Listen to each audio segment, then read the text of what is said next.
안녕하세요. 뜨는 아침 묵상 배용호 목사입니다. 오늘은 여호수아서 3장 7절에서 8절 말씀입니다. 이스라엘 자손이 여호와의 목전에 악을 행하여 자기들의 하나님 여호와를 잊어버리고 바알들과 아세라들을 섬긴지라.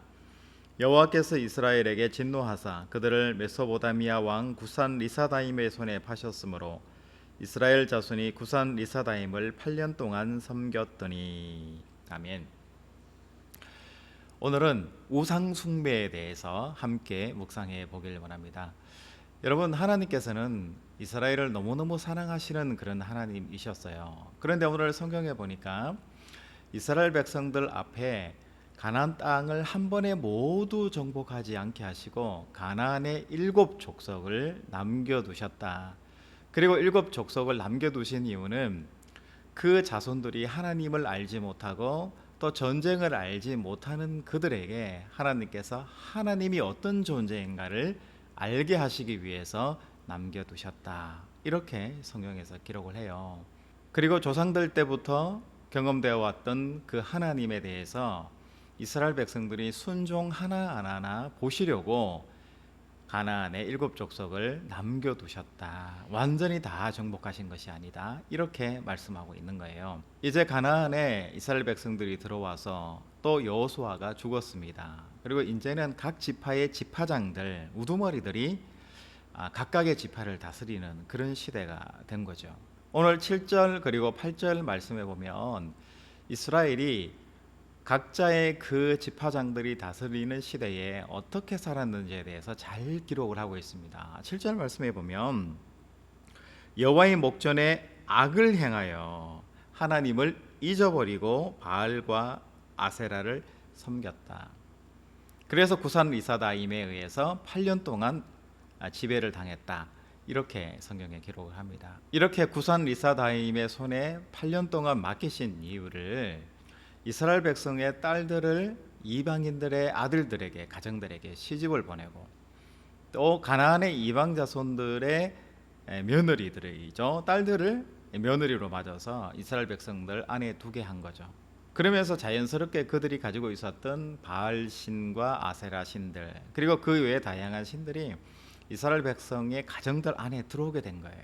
그리고 이런 이방 신상들이나 우상 숭배 행위들이 별 거스름 없이 이스라엘 백성들 안에 들어오게 된 거예요. 이걸 가지고 하나님께서는 악하다, 하나님 앞에서 죄를 범했다, 이렇게 성경에서 표현하고 있습니다.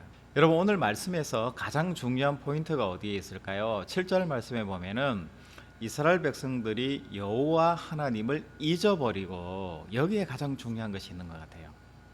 우리는 성경을 볼 때 이스라엘 백성이 하나님을 잊어버렸다는 것에 포인트를 두는 것이 아니고, 이스라엘 백성들이 하나님에 의해서 처벌을 받았다, 벌을 받았다, 하나님이 악하게 보셨다, 그리고 그 이유를 이방 신들을 믿게 된 이유 때문이고, 그리고 이방 여자들을 맞아들여서 며느리 삼고 또 시집 보냈기 때문에 이것이 올무가 되고 문제가 되었다, 이렇게 판단하는 경우들이 많습니다. 그런데 여러분, 중요한 것은 뭐냐면 여호와를 이스라엘 백성들이 잊어버렸다는 것이 가장 우선순위가 되는 것 같아요. 물론 현상적으로 시집가고 장가가고 이방의 바알과 아세라에 관련된 신상들이 들어온 건, 그것은 가장 구체적이고 현실적인 현상적인 부분들이죠. 그런데 제일 중요한 것은 뭐냐면 여호와를 잊어버리는 것, 이것이 이스라엘 백성들에게 가장 큰 문제였다라는 것을 이야기합니다. 여러분, 한번 생각해 보세요. 같은 가나안 땅에 살기 위해서 이방의 여자들과 결혼할 수 있습니다. 그리고 내 딸이 있는데 그 가나안의 사람들에게, 그 가정에게 시집을 보낼 수도 있다라는 거죠. 그런데 중요한 것은 여호와를 잊어버리고 하나님의 신앙이 없는 상태에서 다른 여자에게 혹은 다른 남자에게 결혼하고 시집가고 장가드는 이 행위들이 결국은 하나님을 잊어버리는 행위가 되고, 하나님을 무시하는, 전혀 하나님과 상관없는 인생을 살아가는 행위들이 된다라는 것을 지금 성경에서 이야기하는 거예요. 하나님은 말씀하셨습니다. 이스라엘 백성들 중에 여호와 하나님을 모르는 사람들, 그리고 전쟁을 모르는 사람들을 위해서 가나안 7 족속을 남겨두셨다, 이렇게 이야기해요. 여러분 가나안 그 많은 족속들의 바알과 아사라에 관련된 신상들이 들어오잖아요. 이 바로 풍요의 신들이에요. 농사를 어떻게 하면 잘 지을 수 있는지, 어떻게 하면 아이를 많이 낳을 수 있는지, 어떻게 하면 많은 소산을 얻을 수 있는지, 어떻게 하면 많은 열매들을 얻을 수 있는지, 여기에 관련된 신들이 바로 다산과 풍요의 신이 바알과 아세라잖아요. 그리고 굉장히 현실적인 신들이에요. 그런데 이 현실적인 신인 바알과 아세라 신에 비해서 하나님의 신은 성막에 가야 있습니다. 그리고 가까이 하나님이 보이지 않는 신이에요. 그렇다 보니까 가까이 있고 현세적인 바알과 아세라 신에 대해서 집중할 수 있는 것이 사실인 거죠. 그런데 이 전쟁들을 통해서 하나님께서 모든 가나안 땅의 우상들을 꺾으시고 가나안 땅의 모든 사람들을 꺾으시고 승리하게 하시잖아요. 그러면 이 전쟁들을 통해서 이스라엘 백성들은 배우게 돼요.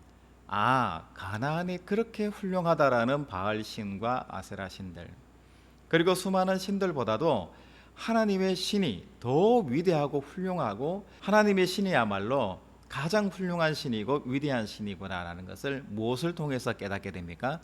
전쟁을 통해서 깨닫게 되는 거예요.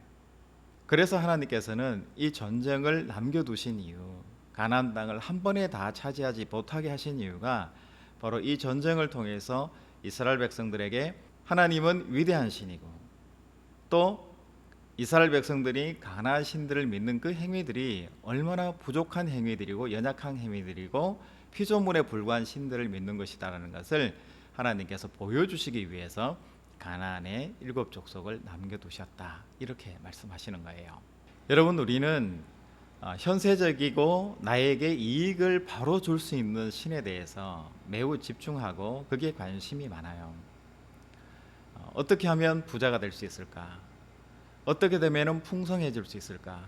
어떻게 하면 더 많은 열매를 얻을 수 있을까? 여기에 대해서 우리는 많은 관심을 가지고 있어요.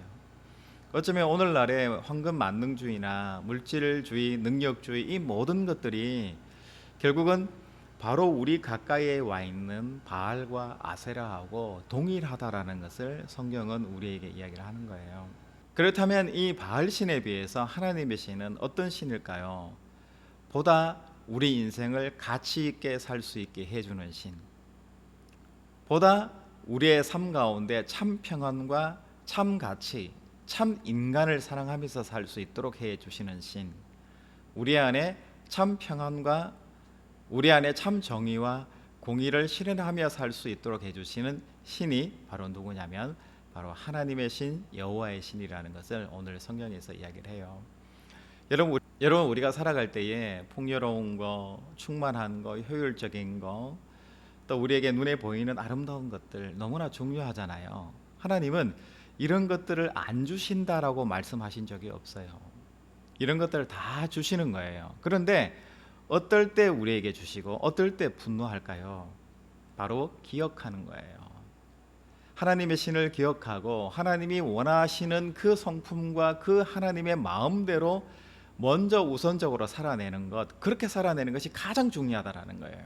그렇게 살아낼 때 하나님께서는 정말 우리에게 필요한 모든 것들을, 물질과 풍요와 이익과 효율과 우리에게 주시는 수많은 것들을 다 부어 2차적으로 우리에게 주신다는 거예요. 너희는 먼저 그의 나라와 그의 의를 구하라. 그리하면 이 모든 것을 너희에게 더하시리라. 이렇게 말씀하셨잖아요. 여러분, 내 안에 바알과 아세라와 같이 내 인생에서 충만해지고 풍만해지는 것, 풍성해지는 것을 찾기 이전에 내가 어떤 삶을 살아가야 되는지, 내가 어떤 가치로 이 삶을 살아가야 되는 것인지, 어떻게 하면 함께 나눔과 평화와 참 기쁨의 삶을 살아갈 수 있는지를 고민하면서 기도하면서 하나님 앞에서 살아갈 때에 우리에게 수많은 것들을, 나머지 것들을 다 부어주시는 그 풍성한 하나님을 만날 수 있다라는 것, 여러분 꼭 기억하시는 오늘 하루가 됐으면 좋겠습니다. 여러분, 오늘 인생을 살아가실 때에 내 삶에 돈과 경제와 풍성함과 풍요함이 있나 없나, 이것을 내 삶의 기준으로 삼으시면서 살아가지 마시기 바래요. 내가 오늘 하나님이 원하시는 성품대로, 마음대로, 가치대로, 말씀대로 내가 오늘 살아가고 있는가, 이것만으로 충분해요. 그렇게 살면 하나님께서 그 외의 것들은 더 풍성하게 우리에게 채워주신다는 그 믿음으로 구별된 삶을 살아내시는 저와 여러분 될 수 있기를 주님의 이름으로 축복합니다. 여러분 내일 또 뵙겠습니다. 샬롬.